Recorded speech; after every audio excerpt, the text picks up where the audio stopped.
매달 초에 우리 채널에서 항상 중요하게 모니터링해 드리는 게 있습니다. 바로 여기 그림에 나와 있는 ISM 제조업 지수인데요. ISM 제조업 지수는 미국의 약 20개 이상의 업종, 그 중에서 400개 이상의 제조업체들의 임원 있죠. 얘네들한테 설문조사를 해서 작성하는 지표입니다. 이게 약 20년간의 차트인데요. ISM 제조업 지수가 이게 50이에요. 기준선 50 이하로 이렇게 떨어져 있는 이런 구간들을 보시면은 뭐 코로나부터 중국발 부채위기, 유럽 재정위기, 그리고 금융위기까지 이게 굉장히 주식시장이 안 좋거나 아니면 실제 경기 침체가 왔던 이런 구간들이 대부분 ISM 제조업 지수가 이제 50 이하로 떨어진 이런 구간입니다. 그래서 이게 50 근처로 이렇게 내려간다. 그러면 주식 투자에 좀 주의를 기울여야 되는데, 그래서 지금은 어떠냐? 이게 가장 중요하겠죠. 7월 1일 발표된 ISM 제조업 지수는 지금 53입니다. 좀 더 빠른 속도로 이렇게 뚝 떨어지고 있기 때문에 올해 말 또는 내년 초에 이게 ISM 제조업 지수가 이렇게 50 이하로 이렇게 내려가면서 실물 경기에 침체가 발생할 만한, 또 주식시장이 폭락할 만한 이런 사건이 터질 가능성이 높아지고 있다 이거예요. 물론 뭐 이게 50 이하로 바로 간다고 주식시장이 바로 폭락하거나 무슨 금융위기가 오거나 그러는 건 아니에요. 여기 그림에 보시면 아시겠지만 지난 2013년, 뭐 2012년 이때도 그렇고 2016년도 그렇지만 ISM 제조업지수가 그냥 50 이하로 떨어지고 뭐 별 문제가 없으면 그냥 경기 둔화가 일어나고 주식시장은 그냥 일시적인 조정을 받고 넘어가는 경우도 많아요. 그런데 2008년이나 뭐 2001년과 같은 경우에 이런 대규모 경기 침체의 경우에는 좀 다르죠. 리먼 브라더스 사태가 터진다던가, 뭐 9.11 테러가 터진다던가, 디폴트가 일어나는 이런 사건이 터지면 경기가 이걸 버텨내지 못하고 침체가 돼요. 그리고 주식시장도 폭락하는 이런 사건이 빵 터질 수 있습니다. 그래서 그것 때문에 우리가 ISM 제조업지수가 50 이하로 내려가면 좀 주의를 기울여서 혹시나 크게 떨어질 수 있기 때문에 그거에 대비를 하는 거죠. 자, 그런데 함정이 하나 있어요. 이렇게 과거에도 보시면 ISM 제조업지수가 지금처럼 한 53 정도, 요 정도 구간일 때는 뭐 2019년에도 그렇지만 주식시장이 굉장히 좋았어요. 과거에도 마찬가지로 한 53 정도, 요 정도에 있다 그러면은 한창 주식시장이 좋았던 이런 구간들이 많거든요. 근데 지금은 주식시장이 굉장히 빨리 떨어졌죠. 우리 채널은 사실 그대로 솔직하게 말씀을 드리는 이런 스타일이기 때문에 저도 못 팔고 물려있다, 이걸 자주 말씀드리고 있죠. 보통 기관이나 외국인보다 정보력이 좀 부족한 분들이 이제 개인 투자자분들인데, 이분들이 마지막 국면에 다 뛰어들어가지고 주식시장을 한껏 올려놓은 상태에서 고점을 만들고 이렇게 폭락이 왔던 경우가 굉장히 많거든요. 사실 저도 요번에도 같은 흐름이 나타날 거다 이렇게 예상을 하고 있었어요. 그래서 작년부터 드린 의견은, 그러니까 올해 2022년, 2023년 이렇게 2년 내에 경기 침체가 올 가능성이 있다. 하지만 그런 시기에도 과거에 보면 주가가 굉장히 많이 올라갔던 역사가 많기 때문에 상승에도 소외되지 않도록 미연준의 기준금리가 이렇게 올라갈 때마다 단계적으로 주식의 비중을 축소해 나가자, 이런 의견을 드렸던 거 기억하시죠? 근데 뭐 올 초만 해도 그런 움직임을 보일 듯 하다가 갑자기 사정없이 주가가 무너져 내리면서 뭐 대부분 못 팔고 그냥 다 물려 있어요. 자, 그러면 이번 사이클에서는 뭐 주식의 매도 타이밍을 잘못 잡아서 망친 거냐, 전문 용어로 말하면은 뭐 조진 거냐, 그렇게 질문하실 수 있는데 아직까지는 그렇진 않아요. 희망이 좀 남아 있습니다. 이 경기가 침체되기 전에 하반기쯤에 주식시장이 반등할 만한 요인들이 꽤 많이 나오고 있어요. 그래서 희망 회로를 좀 잔뜩 굴리고 있는, 한마디로 주식에 물려있는 우리 모두의 바람대로 하반기 주식시장이 반등이 좀 나와줄 가능성이 있고, 그때 우리는 좀 다 팔아치우고 다가올 경기 침체에 대비해서 또 저점에 쓸어 담을 준비를 하자 이건데, 오늘 ISM 제조업 지수를 구성하는 세부 항목들을 하나하나 보면서 그 내용들을 하나씩 확인해 보도록 하겠습니다. 세부 항목 중에 가장 중요하게 보는 게 신규 주문 지수예요. 근데 이 지표는 49.2%로 기준선은 50을 깨고 내려와 버렸습니다. 이게 굉장히 좋지 않은 거다. 이전 방송에서도 말씀을 드렸는데, 특히 ISM 제조업 지수의 응답자들의 의견을 보시면은 이제 신규 주문이 좀 느려진다, 신규 주문이 뭐 평탄해진다, 점점 조금씩 줄어든다, 이런 얘기가 조금씩 나오고 있습니다. 대체 신규 주문이 뭐길래 그러냐? 신규 주문은 말 그대로 수요거든요. 이렇게 50 이하로 이렇게 툭툭 떨어져 있는 구간들 보면 대부분 이렇게 뭐 주식시장이 안 좋거나 아니면 큰 폭락이 오거나 이런 구간들이 많았습니다. 경기 호황의 끝에는 대부분 기업들이 투자도 늘리고 재고도 늘려두는데 이때 수요가 감소하게 되면서 매출이 급감하게 되고 영업이익률이 뚝 떨어지고 그러면서 주식시장이 급락했던 거거든요. 저도 유튜브를 많이 보고 있는데 지금 이제 저점 매수를 해야 될 시기다 이런 의견을 말씀하시는 경우도 많아요. 근데 저는 요 경제지표들을 다 봤을 땐 지금 남은 현금으로 주식을 더 투자해서 상승을 한번 보겠다 이런 거보다는 주식시장이 반등했을 때 보유하고 있는 주식을 잘 정리해서 빠져나오는 그런 기간이다 이렇게 보고 있습니다. 그런데 조금 애매한 부분도 있어요. 그래서 요거까지 보고 판단을 내려야 될 것 같습니다. 한마디로 신규 주문 지수가 떨어지는 속도가 너무 빨라진 거 아니냐. 그러니까 신규 주문 지수가 원래 50 밑에 깨고 내려가는 게 아니라 한 50 이상에서 이렇게 있어야 되는데 특정한 사건으로 과하게 너무 빨리 떨어진 거 아니냐. 이런 추측이 나올 부분인데 요거 한번 같이 보겠습니다. 그림의 녹색 선은 뭐냐면 ISM 고객 재고라는 거고요. 요거 붉은색이 아까 살펴본 ISM 신규 주문입니다. ISM 고객 재고라는 거는 제조업체들의 고객이 누구냐면은 도매, 소매업체 이런 업체들이죠. 얘네들이 가지고 있는 재고가 얼마냐 요 지수라고 보시면 돼요. 그래서 두 지표는 반대로 움직일 수밖에 없습니다. 말 그대로 도소매 업체들에서 이제 판매를 해야 되는데 재고가 부족해요. 그럼 자꾸 신규 주문을 넣기 때문에 도소매 업체들의 고객 재고 수준이 뭐 40 정도 수준에 초반에 이렇게 있다. 그러면 신규 주문은 굉장히 높을 수밖에 없고요. 뭐 40보다 더 낮다 그러면 당연히 신규 주문은 높아야 되고요.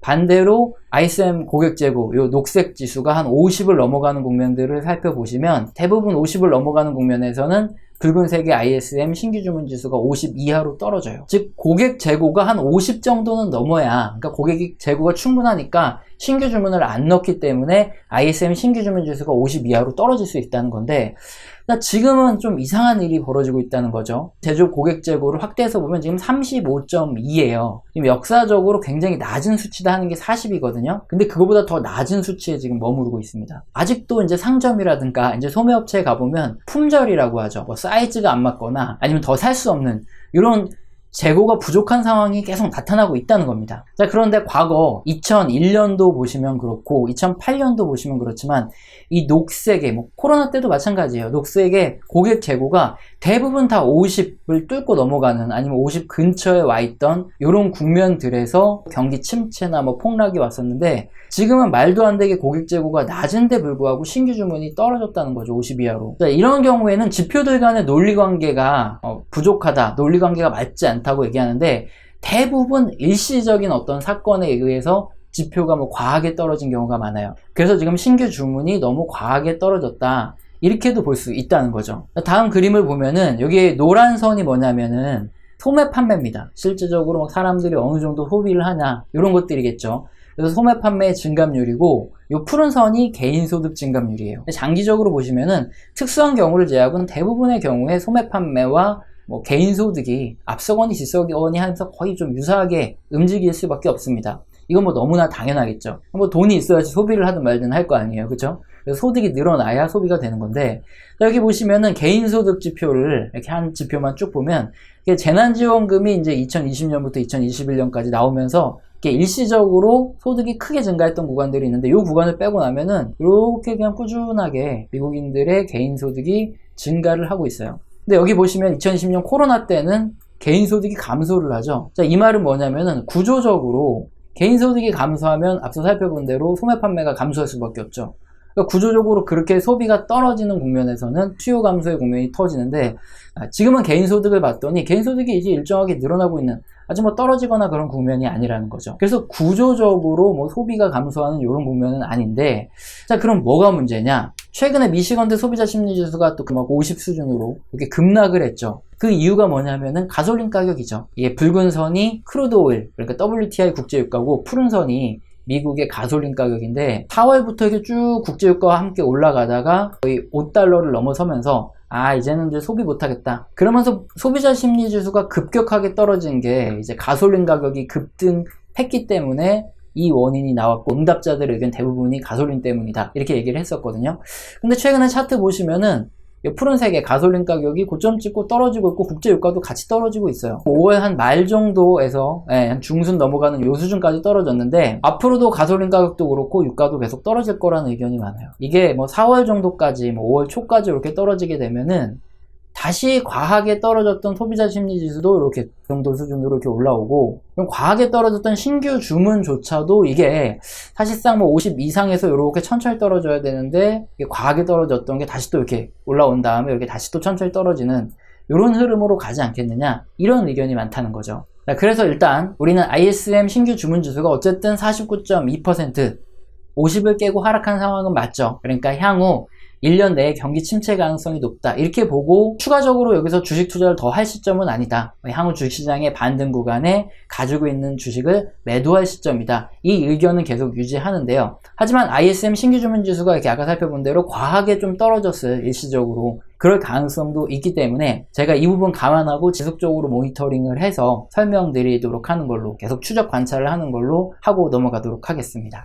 다음으로 ISM 제조업 지수 세부 항목 중에서 또 다른 특징적인 부분을 설명드릴 건데, 배송 지연 지수라는 게 지금 급락하고 있어요. 이 지수가 올라가면 배송 지연이 심각하다는 거예요. 그런데 지금 배송 대란, 운송 대란 문제가 어느 정도 해소되고 있다, 이런 확실한 신호들이 나오고 있다, 이겁니다. 그러면서 지금 해소가 되고 있는 게 ISM 제조업 물가 지수라는 건데요. 이것 또한 최근에 하락하는 움직임이 딱 나오고 있죠. 제조업체들 그동안 괴롭혔던 게 뭐냐? 원자재 가격이에요. 원자재 가격이 이렇게 계속 고점을 찍고 올라가니까 제조업체들에서 원자재를 구매할 때 굉장히 부담이 됐단 말이죠. 그런데 이게 지금 역시 떨어지고 있고, 그리고 두 번째로 괴롭혔던 게 뭐냐? 제조업의 운송 지연, 배송이 안 돼가지고 이것 때문에 물가가 미친 듯이 올라갔는데, 지금 이 두 지표 모두 확실히 떨어지는 흐름이 나타나고 있다, 이거죠. 그러면 이제 하반기에 그동안 인플레이션을 일으키는 원인, 즉 생산자 물가지수가 오르고 그에 동행하는 소비자 물가지수가 따라 올라가면서 인플레이션이 심해졌던 건데, 자, 여기 ISM 제조업 물가지수, 가격지수를 봤는데 이게 이제 고점 찍고 이렇게 하락하는 모습 만연하게 나오고 있기 때문에,